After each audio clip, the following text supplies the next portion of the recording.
सात संगत जी, प्यार से कहना धन निरंकार जी।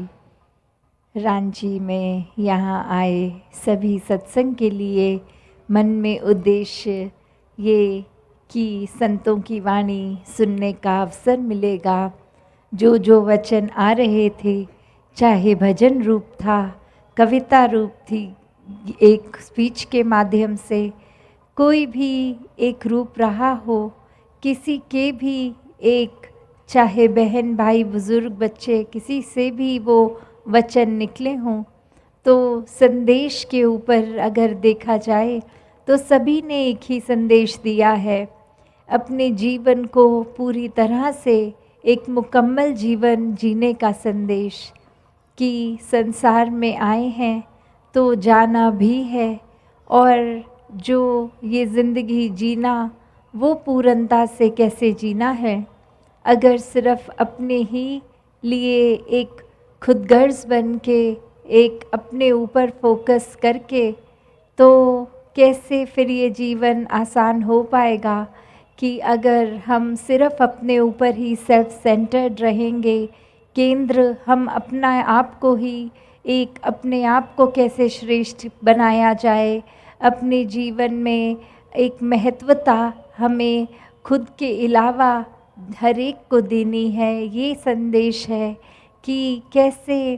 एक खुद अपनी नज़र में अपने आप को ही बड़ा बना लेते हैं और दूसरों को छोटा देखने के लिए कोई ना कोई कारण बना लेते हैं कि ये व्यक्ति हमारे जैसे भाषा नहीं बोलता, खान पान अलग है, कपड़े पहनावा अलग है, या कोई भी और कारण एक बनाकर कि ये संसार में एक नफ़रत पैदा होने का कारण बन जाता है। तो कैसे एक ये कारण ही जड़ से जब मिट जाता है, और वो नफ़रतों का कारण जड़ से कैसे मिटता है, ये परमात्मा को अंग संग देखकर जब इसके साथ एक मिक हो जाते हैं, फिर चाहे वो आस्था अपनी कोई भी धर्म किसी भी जगह पे हम विश्वास रखते हों, तो वो ही परमात्मा जो एक है, और नाम चाहे उसके जो भी दिए गए, तो कैसे इस परमात्मा निराकार को पहले देखकर फिर दिल में बसाकर इससे जब प्यार हो जाता है, तो हर एक से संसार से प्यार हो जाता है, एक एक व्यक्ति से हो जाता है।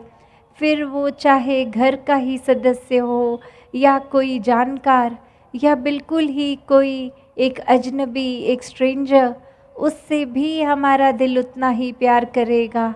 कि हर एक के लिए दिल ये भला मांगेगा। एक मन में इच्छा होगी कि सभी के जीवन में एक कठिनाई रूप एक उदासी का कारण ना बने कुछ। हर एक के लिए हम कैसे कंट्रीब्यूट कर सकते हैं, हम कैसे उपस्थित रह सकते हैं कि एक एक के जीवन में अगर हमारे वजह से कुछ अच्छा हो सके। तो बात वही जो भक्तों ने हमेशा से किया है कि एक अपना जीवन इस परमात्मा को जान के बहुत ही सुनहरा कर लिया है। परमात्मा को अंग संग देख के हर समय एक अपना मुख उज्ज्वला कर लिया है, ये रोशनी से जो हर समय एक ये लौ है, और इसने तो एक हर चीज़ को साफ साफ दिखाना है। जैसे अभी भी चाहे रात का समय है, बाहर तो अंधेरा है, पर इधर पंडाल में ये अगर लाइट्स हैं तो बिल्कुल ये रोशनी उतनी ही लग रही है जितनी सूर्य की किरण पड़ने पर लगती है। तो बात वही कि ये सब लाइटें तो चलो कुछ देर के लिए हैं, एक ऐसी सच्चाई की रोशनी जो हर समय एक जैसी रहने वाली है, जो समय के साथ नहीं बदलती, जो एक शारद के जो पास रहने वाली, कि इतनी एक अपने अंदर भी बाहर भी बहुत ही करीब एक ये बात की एक ही है, चाहे वो परमात्मा नाम दे, कुछ भी नाम दे, कि कैसे ये वाहिद एक ही अल्लाह है। और यहाँ एक सिर्फ एक अपने भावों के ऊपर बात केंद्रित करें कि हमें अपने जीवन में जब ये परमात्मा को देखना है, पहले जो देखना इस मनुष्य जन्म में ही पॉसिबल है, तो अभी देखकर ही इसको, इससे प्यार कर लें। एक जीवन में इसके ऊपर जब केंद्रित रहेंगे तो फिर हर चीज़, चाहे हम दिनचर्या में जो भी कर रहे हों, भोजन खा रहे हों, सो रहे हों, जागे हों, ये कुछ कार्य कर रहे हों, तो सभी कार्य करते हुए भी इस परमात्मा को दिल में अगर बसाया है तो ये निराकार से जहाँ प्यार करते हुए हर कार्य संभव हो जाता है बहुत आसानी से करना। वहीं अगर हम इसके विपरीत जाते हैं, परमात्मा को दिल से निकाल देते हैं, तो कुछ भी कार्य कर रहे होंगे, एक उसमें कुछ ना कुछ हमारा, चाहे वो थकावट का एक रीज़न बन जाएगा, या फिर एक हमारा ध्यान ही किसी एक बुरी चीज़ की ओर जाएगा जिससे मन में खटास भी होगी, एक हमारा चिड़चिड़ापन हो जाता है। तो कैसे हर समय आनंद की अवस्था में रहना, ये सिर्फ़ और सिर्फ़ परमात्मा के साथ जुड़कर ही हो सकता है, वरना दुनिया में तो हर चीज़ ने अलग अलग तरीके से चलना है और हर चीज़ हमारे मुताबिक नहीं हो सकती। तो फिर एक अगर दुनिया को ही सच्चाई मानकर इसी के रंग में रंग जाएंगे, तो फिर ये एक अवश्य ही हमें बेचैनी का एहसास रहेगा, हर चीज़ के साथ जुड़ी हुई एक बेचैनी ही रहेगी। और वहीं अगर परमात्मा से जुड़ गए तो ये आनंद हर समय रहेगा। फिर जीवन में संतों वाली एक चाल बन जाएगी, गुण भक्तों वाले हो जाएंगे, एक मन से फिर और कुछ नहीं दिखेगा, एक परमात्मा दिखेगा और हर एक व्यक्ति में भी ये परमात्मा दिखेगा। तो जहाँ देखेंगे वहीं परमात्मा, एक कण कण में पूरे एक ब्राह्मण के परमात्मा। तो कैसे अपने आप को जहाँ परमात्मा के साथ जितना ज़्यादा नज़दीक करेंगे, इस परमात्मा ने तो हर समय अपनी जगह पे कायम दायम रहना है। अगर कुछ एक कमी है तो हमारे विश्वास में, हमारे एक उस समय में अपना नाता परमात्मा से तोड़ के कहीं और दुनियावी चीज़ों में लगा लेते हैं और वहाँ फिर वो दिल दूरी भी महसूस करता है। और कैसे फिर एक ये दूरी फिर बढ़ती भी जाती है अगर अपने आप को वापस इस परमात्मा पे केंद्रित ना किया जाए। तो कैसे एक दुख सुख जहाँ हर एक के जीवन में आएंगे और सिर्फ भक्त जब दुख की अवस्था होती है या सुख की अवस्था, उसमें कैसे अपने आप को एक रस रख लेते हैं, क्योंकि पता है सारी स्थितियाँ ही इस परमात्मा द्वारा हैं। तो फिर क्या फ़र्क एक अच्छी अवस्था या बुरी अवस्था में। तो एक संसार में आए हैं तो अपना कर्म परिवार के प्रति, समाज के प्रति, अपने एक क्षेत्र, राज्य, गांव, कस्बा जहाँ पे भी हैं, तो कैसे वो जिम्मेवारियों का भी पालन करता है भक्त और अपने जीवन में अपने आप को जिम्मेवारियों से पीछा नहीं छुड़ाता, एक अपने आप को काट कर अपनी रिस्पॉन्सिबिलिटी से कहीं दूर नहीं जाता भक्त, पर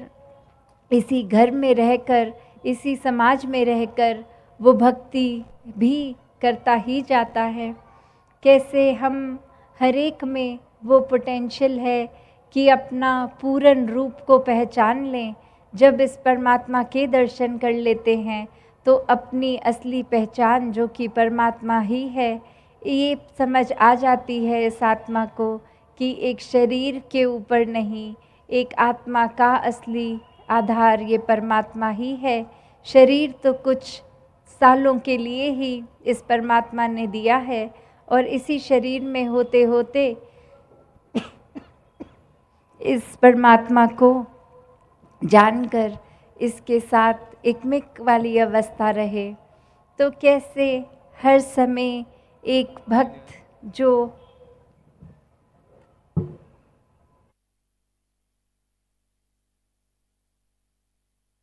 भक्त अपने जीवन में जो गुण रखते हैं वो गुण बिल्कुल वही होते हैं जो इंसानियत के गुण होते हैं, क्योंकि कुछ ऐसी बात नहीं है कि भक्त बनने के लिए कुछ अलग एक रूप है, एक बोलचाल है। नहीं, जहाँ एक हम इंसान के शरीर में आए हैं तो वाक्य में जो इस इंसान को जिस तरह से पेश आना है, जिस तरह से अपना कंडक्ट रखना है, वही तो है जो भक्तों ने हमेशा से सिखाया है। क्योंकि जो भी इंसान वाक्य ही एक फरिश्ता रूप इंसान जो इस रूहान से, इस परमात्मा से जुड़कर इंसानियत के गुण हमेशा के लिए अपने अंदर डाल चुका है, तो वो फिर गुण वही होंगे कि दिल से हर एक का आदर सत्कार प्यार रहेगा, किसी को एक नफ़रत या चोट पहुंचाने का भाव नहीं रहेगा। अपने मन में हमेशा एक करुणा, दयालुता, एक विशालता रखे कि हर किसी की कमियां अगर हैं भी तो भक्तों को वो नज़र ही नहीं आती, क्योंकि सभी में एक परमात्मा नज़र आता है। और जब सभी ये एक है तो फिर नफ़रत होनी संभव ही नहीं है।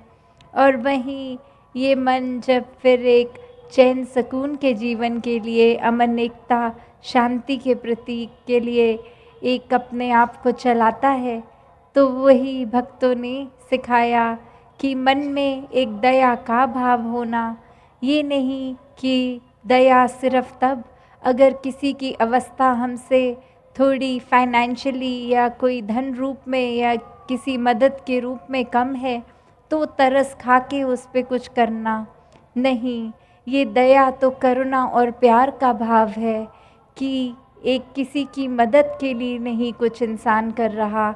ये दिल से इतना प्यार है कि फिर ये फ़र्क ही नहीं दिख रहा कि किसी को कोई ज़रूरत है भी कि नहीं। हर एक के लिए मन समर्पित वो सेवा भाव से है कि ये परमात्मा की ही रचाई हर कोई एक वो कायनात में रचना है। तो कैसे ये कादर और कुदरत में फिर फ़र्क नहीं ये आंखें देखती, ये इंसान हर एक में फिर परमात्मा देखता है और कैसे फिर अपने मन में एक प्यार करुणा को ही एक विशेषता देता चला जाता है। और ये तो सबने सुना ही है कि दया तो एक धर्म का मूल है, दया धर्म का मूल है, पाप मूल अभिमान, तुलसी दया ना थोड़िए जब घट विच हो प्राण। तो कैसे एक अपने शरीर में जब तक प्राण है तब तक एक दया का भाव इस इंसान के शरीर से नहीं जाना चाहिए। और अगर तो वो ऊपरी सिखाई हुई दया है कि किसी ने बचपन से सीख लिया अच्छा व्यवहार के रूप में एक दया का गुण, तो वो आज नहीं तो कल उतर जाएगा गुण, क्योंकि ऊपरी सिखलाई से है। पर जब वाकई ही अपने स्वभाव व्यवहार में ये गुण एक परमात्मा को दिल में बसाने से रहता है तो वो हमेशा के लिए ही रहता है। तो वही बात कि अगर एक मूल की भी जो बात की गई है कि एसेंस में ये धर्म ये क्या है, ये दया पे प्यार पे बेस्ड है। और जिस तरह एक कोई इमारत की अगर हम खुदाई करके जैसे नींव डालते हैं कि ये नींव के ऊपर फिर कितनी भी मजबूत इमारत चढ़ सकती है, पर अगर वो नींव ही नहीं है तो इमारत तो खड़ी नहीं हो पाएगी, वो गिर जाएगी। उसी प्रकार से ये अगर हमने धर्म के ऊपर अपने आप को केंद्रित रखना है, और धर्म क्या है, फिर वही ये एक मानवीयता, एक ह्यूमैनिटी, एक मानवता के एक रूप में कि यही सच्चा धर्म है। जब हर किसी इंसान में परमात्मा देखेंगे तो उसी तरह जब ये धर्म के ऊपर चलना और अगर उसमें करुणा जैसे नेक भाव ही नहीं है तो फिर वो इमारत ने टिकना नहीं है। तो कैसे एक अपने आप को जहाँ हमने एक अभिमान के ऊपर नहीं केंद्रित रखना कि हम कुछ हैं, या कोई सूक्ष्म रूप का भी अहंकार आ जाना कि एक कोई कार्य हमने कर दिया तो हमसे अच्छा तो और कोई कर ही नहीं सकता। एक दुनियावी रूप में कोई उपाधि, कोई पद मिल गया तो एक हम अब अपने से हर एक को नीचे देखेंगे क्योंकि कोई उपलब्धि मिल गई है। इस तरह से अहंकार जीवन में छोटी छोटी चीज़ों से लेकर बड़ी बड़ी चीज़ों तक आ जाता है। तो ये पाप मूल अभिमान की बात हो रही है कि एक दया तो एक धर्म का जहाँ मूल है, वो एसेंस है, उसके बिना वो है ही नहीं। और वहीं एक अगर अभिमान आ रहा है जीवन में तो ये जीवन फिर पतन की ओर ही जा रहा है। तो कैसे अपने आप को इस अभिमान से भी दूर रख सकते हैं हम अभिमान को आने ही ना दें। और कैसे ना आने दें, वो भी बात फिर यही कि अगर कुछ भी कार्य कर लिया और सोचा कि ये हमने ही किया है तो अभिमान अपनी जगह बना लेता है। पर अगर हमेशा इस कर्ता को ही, इस परमात्मा को, निराकार को ही हम एक ये मानेंगे कि इसी की रज़ा में सब कुछ हो रहा है, हम तो कुछ है ही नहीं कि कुछ कर सकें, जो भी कर रहे हैं वो परमात्मा की वजह से ही। अगर इस शरीर में बल है तो शरीर भी परमात्मा ने ही दिया है। अगर कोई धन रूप में कुछ कर रहे हैं तो ये धन भी परमात्मा ने ही दिया है। तो कैसे जब अपने आप को एक हम कर्ता नहीं मानते, इस परमात्मा को ही कर्ता मान लेते हैं, तो ही जीवन में फिर ये अहंकार नहीं टिकेगा। क्योंकि फिर अहंकार का एक स्थान ही नहीं रहता। जैसे एक मयान में दो तलवारें नहीं रहती, तो जब एक दिल जिसमें परमात्मा बस रहा है, प्यार है, दया, करुणा, एक अमन, शांति, सुकून, एक विशालता, तो वहाँ पे फिर वैर, नफ़रत, एक अहंकार के भाव, ऐसे सब चीज़ों का स्थान नहीं रहता। तो वो चुनाव हमें ही करना है कि हमें जीवन में क्या मन में बसाना है। एक ऐसी संसारिक चीज़ों को बसा लें जो आज अगर खुशी दे भी रही हैं तो कल वो हमारी खुशी का कारण नहीं है। या फिर इस परमात्मा को इस तरह बसा लें कि एक बार इसके दर्शन कर लिए और अब ये इस तरह मन में बसा कि अब बस ये हर समय ही इसी के साथ मन जुड़ गया है, इसके बिना एक पल भी जीवन का कोई गुजारा ही नहीं है। तो कैसे जो एक परमात्मा को ही दुनिया भी किसी भी धन दौलत से ऊपर रखते हैं तो वही असली रूप में भक्त होते हैं। फिर ये फ़र्क नहीं पड़ता कि वो अमीर हैं या गरीब हैं, ये धन तो सिर्फ जीवन मात्र का गुजरान ही है। एक भक्त कबीर जी जैसे कुटिया में रहने वाले भी ऊंचे भक्त हुए और महलों में रहने वाली एक मीराबाई भी एक उस रूप में तो चाहे धनी, तो भी उनके जीवन में जब तक ये सच्चा धन नहीं आया तब तक उन्होंने अपने आप को अमीर नहीं माना। तो कैसे